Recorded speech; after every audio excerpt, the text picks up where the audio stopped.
আমার রসুল আমার প্রাণের চেয়েও দামি, আমার জীবনের চেয়েও দামি। কেন বললাম জানেন? তাহলে শুনেন।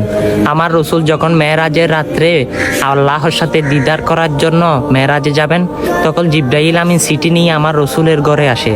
আমার রসুল উম্মে হানির ঘরে ঘুমান্ত অবস্থায়, তখন জিব্রাইল আমিন আমার রসুলকে ডাক দেয় নাই। আমার রসুলের কদম মুবারকে জিব্রাইলের জিলবা লাগিয়ে দিয়েছে। তখন আমার রসুল জিজ্ঞাসা করে, হে জিব্রাইল আমিন, আমার ঘুম ভেঙে গেল ঠান্ডা লেগে, কিভাবে ঠান্ডা লাগলো?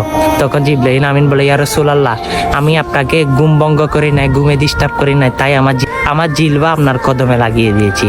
তখন আমার রসুল বলে, হে জিব্রাইল, তুমি ফেরেশতাদের সর্দার, তুমি 600 নূরের অধিকারী, ডানার অধিকারী হয়ে কিভাবে আমার কদমে তুমি জিলবা লাগিয়েছ? তখন জিব্রাইল আমিন বলে, ইয়া রাসূলুল্লাহ, আমি ফেরেশতাদের সর্দার হতে পারি, কিন্তু আপনি রসুলের সামনে আমি কিছু না। দেখেন কেমন নবী পেয়েছেন। জিবরিল আমিন পর্যন্ত আমার রসুলকে কি সম্মান করে, সেই সম্মান আমরা সেই নবীর উম্মত হয়ে সে নবীকে দিতে পারি নাই।